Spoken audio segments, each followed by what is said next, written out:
Hi everyone, this is XiXi for DMTV. I'm here sitting at the beautiful country club with the famous actor, producer, William DeMeo. How are you doing today, William? How are you, XiXi? I'm good, I'm good. I'm feeling lovely here, sitting in your beautiful country club. Thank you. Thank you very much. Yeah, can you tell me a little bit about this place?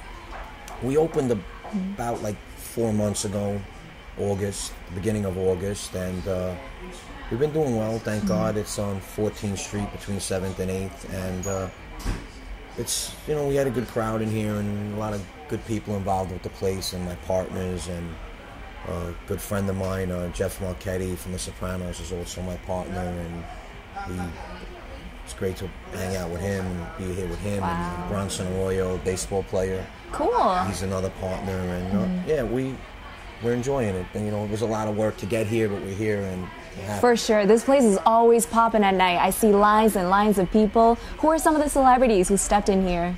There must be a lot. Well, we've had, you know, Entourage, the whole cast of Entourage pretty much has been here. They stopped here. The Sopranos, of course, they've been here numerous times.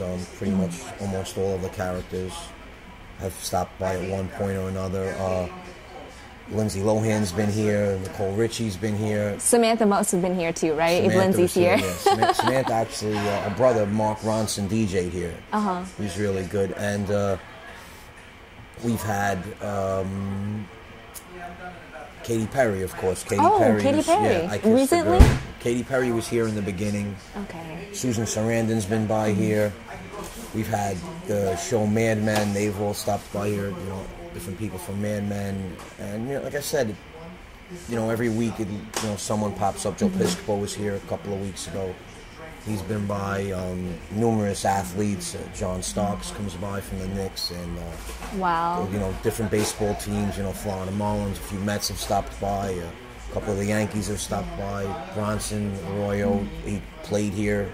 He's also in a band and has a good, you know, he sang here, performed here. He brought a crowd, you know, baseball players. Yeah, so, you know, being that there's a baseball player involved, a lot of the baseball players come here, and, you know, actors and, you know, musicians. So your club is very diverse, right? You have businessmen, you have entertainers, actors, sportsmen. Exactly. Well, that's pretty much, you know, we want the place to be a place where just anyone could pretty much go almost. We don't want to be one of those places where it's like, you know, you have to buy 10 bottles to get in, and it's, you know, we won't want that type of atmosphere. We just want a good, clean, cool crowd, have fun, you know, drink at the bar if you want to get a bottle, but we're not trying to be that, like, XiXi, like, place. Not trying to be XiXi place. Yeah, what does that mean? Yeah. We just want to be like just a good place for you to come, have a good time, and you know, we welcome all who are dressed properly and all who, you know, the criteria is we want good people in here, people that obviously doesn't get in trouble. Yeah, no trouble, dress nice, and you know, come to have a good time. That's what it's all about. Just come here, have a good time, and meet good people. Place to just chill, hang out. Cool. So hopefully there'll be more to come in the future, right? Oh yeah, with more this, clubs. I don't know exactly clubs. You know, we're looking at, you know, a bar. We're looking at a couple of different ventures similar to this. You know, nightlife. You know, it's not an easy business to be in. Obviously, nothing is easy anyway. But it's a good business to be in. You know, to meet different people, like I said, and in our business, which we do. It sort of interacts pretty well with, you know, acting and producing and films and stuff like that. I think it interacts pretty well with that. A majority of the people have seen you as Jason on The Sopranos, and they've seen you in Bronx Tale. What would you say your major accomplishment or your favorite role that you've played? Well, my actual probably favorite role that I played was in the film Wannabes, an independent film. I played a character named Angelo. You won an award in the Wannabes, right? Yes, Best Actor at the New York Film Festival. Wow. That role I really enjoyed playing as far as things in the past. And my greatest moment, but like I always say, is you know, working and analyze that with Robert De Niro, being in a scene with like someone who I've always looked up to, and like my, you know, you know, someone I've from a kid always admired, and to work across Robert De Niro was like. What was your scene with him? I was in a few different scenes with him, you know, but there was one scene when we went back and forth where I'm in a club and I get introduced to him, and the guy says, you know, my guy's enormous Bobby and Al Pacino. And De Niro looks at me and he goes, Al Pacino. They look like Al Pacino. And they're looking at me like I'm crazy. I go, they go, Burnett, because you look as much like Cara Burnett as you do Al Pacino. And Billy Crystal's looking at me, and I tell him, what are you looking at? And this whole, that was just great to just be in a scene with him. And I, you know, growing up, like I said, being a huge De Niro fan. Wow. I am very interested in your upcoming projects. Tell me a little bit about them. The father role that you're playing.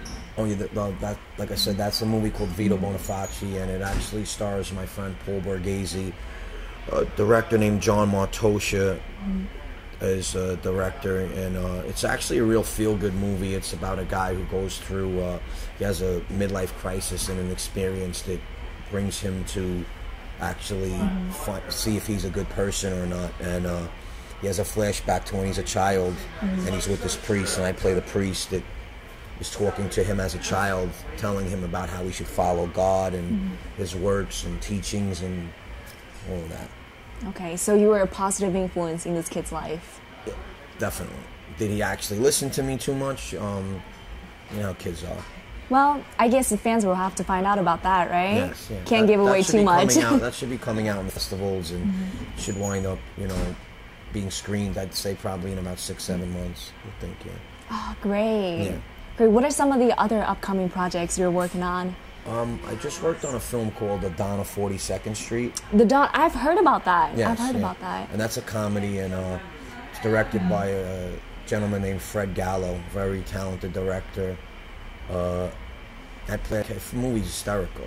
I play a character named Tommy who's like totally into himself, totally into, you know, women, and just he's so funny and just like very hysterical. A huge womanizer. The scenes are really fun. There's some really cool moments, funny moments in that movie, and I'm excited about that too. I'm working on a TV pilot called Sit Down. Oh, you're also working on a TV pilot? Yes, yeah, which I'm actually involved. I just acted in two.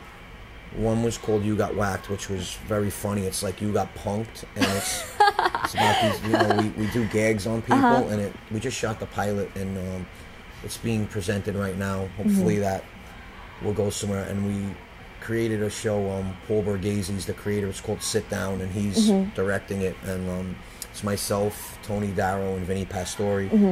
We're the three people on the show, and I'm the person that brings people in that have disputes. We settle these disputes in a social club, like almost like a Judge Judy type of thing, but they're settled in a social club. And Vinny and Tony settle these people disputes, and I bring them in and I, you know, mess with them and stuff like that. It's actually funny, and it's a pretty cool concept, and we're filming it, and we have we have a lot of people looking at it in networks and cable channels, and we have someone really good representing it. So I feel good about it. You know, you do it, you hope, you pray it gets picked up, and I feel really good. You got to do stuff out of the box, and that's what I like about this script I wrote called The Sixth Family, because it's not your typical, usual mob type movie. Not at all. It's a completely different angle. And you know, how so? It's because it's first of all, 10 years in jail, who comes out of jail, comes back to his neighborhood, and his neighborhood is upside down. Which is the truth in the mob world. It's a completely different element the way it used to be. He comes back, and he tries to all his friends come out like around the similar time, and they have to pick up where they left off, and it's a different world, and they focus on it very different, and it's not your usual gold chains, diamond pinky rings. It's nothing like that. These are just dudes that just really don't care about anything, and they have, I don't want to actually give it away, but they want to take care of business because they went to jail for a certain reason, and it exposes a lot of different, you know, it makes fun of certain people in that world that like overdo it and things like that. It's a definite different angle. And I'm extremely excited about it, like extremely excited about it. Yeah, wow, that sounds fascinating. Yeah. Well, thank you so much for your time, William. Thank you for talking to us on DMTV, and I sure hope to see more of you in the future. Thank you.